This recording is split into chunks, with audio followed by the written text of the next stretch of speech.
Mr. Thornhill, where are you going? Well, my dear, I thought I'd pop up forward, have a drink with my traveling companion, Mr. Pritchard. Oh, I'm sorry, sir, but economy passengers are not allowed to mingle with deluxe passengers.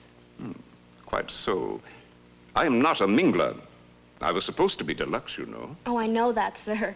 But it wasn't our fault that we had to switch you to economy. You see, the flight was oversold. Those reservations people do this to us all the time. Oh, no. Mistakes in business. Perfectly understandable. Now, if you will excuse me, young lady, I'll have my drink with Mr. Pritchard. Oh, but Mr. Thornhill, you just can't. It's an IATA ruling, sir, not ours. Look, I paid my first-class passage. In fact, both Mr. Pritchard and I paid for seats and were promised them together. Well, you will get an adjustment in fare, Mr. I do not want an adjustment in anything.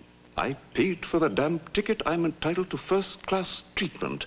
I want my drink with Mr. Pritchard, and by IATA, I want my first-class meal, too. Now, you go and get the captain, or the president of the airline, or the purser, or whoever can open this idiotic partition. I demand the rights for which I paid. Do I make myself clear?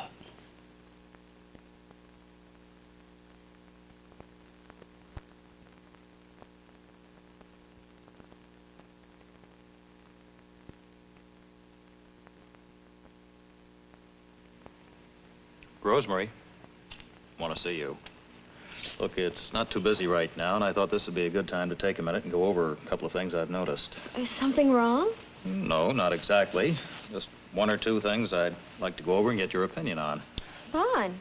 Well, let's see, oh, yes. At meal service, when people asked you for things, a glass of water, things like that, you got mad. Oh, I know you didn't say anything, but it was in your face and your manner, and it showed through. Well, I was busy. What? You demand the same service when you're in a restaurant, when you go shopping. You demand the same kind of service, right? Well, I don't know if it's the same thing. Well, you know what I mean. I guess so. Fine. I guess I was a little tired and mad. See, I'd planned to rest today, go shopping, and then I had to turn around and take this trip for Mary Jane. Those kids who leave home base with a cold. Now, look, this isn't the time to go into that.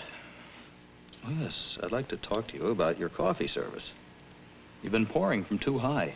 Huh? I know it's a little thing, but it's very important to serve properly.